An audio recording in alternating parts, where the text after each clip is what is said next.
Hello everyone, Shri विद्र आश्रम परिवार के इस प्लेटफॉर्म पर आप सभी प्रिय दर्शकों का हार्दिक स्वागत है। हम हैं आपके साथ स्वामी कुमारानंद और आप देख रहे हैं हमारा यूट्यूब चैनल श्री विद्र आश्रम परिवार। आज की इस वीडियो में हम आपके साथ चर्चा करेंगे अष्टावक्र महागीता पर, जिसमें महर्षि अष्टावक्र अपने परम शिष्य जनक जी को उपदेश देते हुए कहते हैं, धर्मा धर्मौ सुखम दुखम मानसानि न ते विभो, न कर्तासि न भोक्तासि मुक्त एवासि सर्वदा।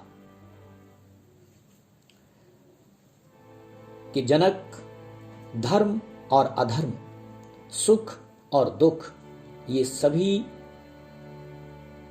मन के धर्म माने जाते हैं, तेरे नहीं, अर्थात आत्मा के नहीं। इनका अनुभव तू नहीं करता, मतलब तेरी आत्मा नहीं करती, तेरा मन करता है।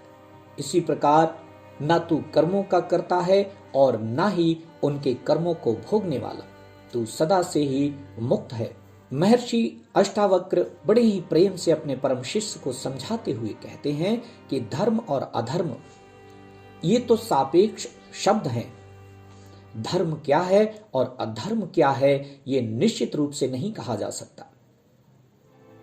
यदि एक काम एक के लिए वही कर्म धर्म होता है, जबकि दूसरे के लिए वही अधर्म होता है। एक समय में जो धर्म होता है वही किसी दूसरे समय में अधर्म हो जाता है। एक स्थान पर जो धर्म कहलाता है वही कर्म किसी दूसरे स्थान पर अधर्म कहलाता है। धर्म और अधर्म का संबंध व्यक्ति, स्थान और समय के साथ होता है, जो सापेक्ष है।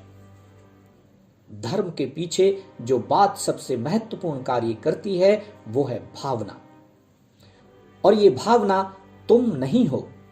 इसलिए विचार करके देखो कि ये धर्म अधर्म तुम्हारे धर्म नहीं, बल्कि मन के धर्म है।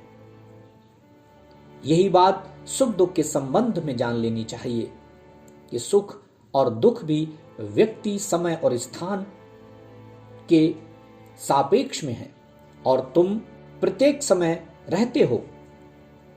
सब बदलता है, दोनों शब्द भी सापेक्ष हैं। करता है तो भोगता है, जब करता ही नहीं है तो भोगने वाला कैसे? जो कुछ करता है वही तो भोगता है। करता तो मन है, उसी में वासनाएं हैं, इच्छाएं हैं, वही कुछ करने की प्रेरणा देती हैं, वही सब करती हैं और वही सब कराती हैं। तो मन ही करने वाला है, मन ही भोगने वाला है।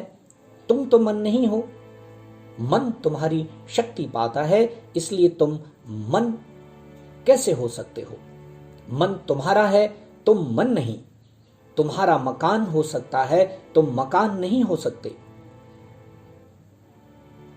तुम भवन नहीं हो सकते। सिर्फ अज्ञानवश भवन से खुद को जोड़कर तुम स्वयं को भवन समझने लगते हो। यदि आपने कभी अनुभव किया हो किसी रिक्शे वाले को या किसी इक्के तांगे वाले को, आप उसके तांगे वाला इस शब्द द्वारा पुकारने पर जैसे वो आपके पास भागा आता है, उसी प्रकार धर्म अधर्म, सुख दुख, कर्ता भोक्ता और जो तुम्हारे मन के धर्म हैं, उन्हें तुमने अपना स्वरूप मान लिया है, जबकि असल में ऐसा है नहीं।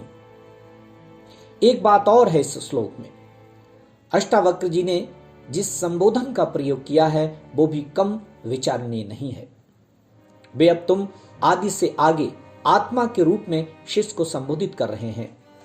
कहते हैं, न जिससे आप जो बनाना चाहते हैं उससे आप वैसा विचारने को मजबूर कर दें, वो वैसा ही हो जाएगा। विचारों में असीम और अलौकिक शक्ति है।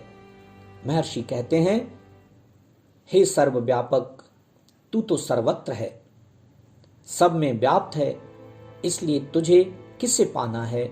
सब प्राप्त ही तो है। हम सब ने कभी ना कभी अपने जीवन में एक कहानी अवश्य सुनी होगी, वो 10 यात्रियों वाली कहानी। 10 यात्री साथ में जा रहे थे। उन्हें एक नदी पार करनी थी। नदी पार करने के बाद उन्होंने सोचा कि क्यों ना हम अपने साथियों को गिन लें कि 10 पूरे हैं ना, कहीं ऐसा तो नहीं हुआ कि कोई नदी में छूट गया हो, बह गया हो। सबने गिना, सबकी गिनती 9 की थी। विश्वास हो गया कि कोई जरूर बह गया इस पानी में। वो सब आपस में रोने पीटने लगे। उनका रोना पीटना शुरू हो गया। वहां से गुजरते हुए एक व्यक्ति ने जब सारा तमाशा देखा तो रोने वालों से उसका कारण पूछा। उन्होंने कारण बताया कि हम 10 लोग थे और एक हम में से नदी में बह गया है। उस व्यक्ति ने नजर घुमाई, वहां तो सब ठीक थे और 10 के 10 ही थे। उसने यात्रियों को फिर से गिनने को कहा। जैसे ही पहले ने गिनती खत्म की कि उस व्यक्ति को सारी बात समझ आ गई। उसने कहा कि कोई नहीं छूटा और कोई नहीं बहा, तुम पूरे हो, 10 के 10 हो, तुम्हें कोई नुकसान नहीं हुआ है। क्योंकि नुकसान तो हुआ ही नहीं था। वो एक भूल कर रहे थे। जो गिन रहा था वो अपने आप को नहीं गिनता था।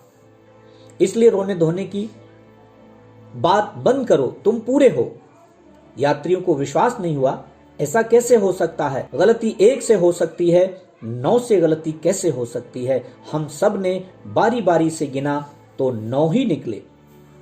वे बेचारे शायद ये नहीं जानते थे कि बारंबारता से सही गलत का कोई लेना देना नहीं होता, या लगातार कोई काम कर लेने से सही और गलत का निर्णय नहीं हो जाता, बल्कि गलती जितनी बार दोहराई जाती है वो उतनी ही पक्की हो जाती है। खैर, उस गुजरने वाले राहगीर ने पहले यात्री से ही दोबारा गिनने को कहा। जब उसने 9 गिन लिए तो उसने उस यात्री को संबोधित करके कहा कि देखो, ये 10वें तुम हो। देखो, अब पूरे हो गए।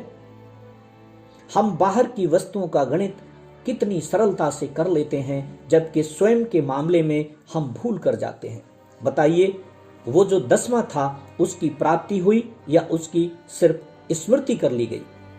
महर्षि संकेत देते हैं इस सूत्र में, जो अप्राप्त था और प्राप्त हुआ उसका क्या भरोसा कि वो फिर अप्राप्त नहीं हो जाएगा, और जो प्राप्त है उसका तो स्मरण मात्र करना है। यही है सिमरन, यही है प्रभु का स्मरण। इस वीडियो में बस इतना ही। मिलते हैं किसी अन्य प्रेरक वीडियो में।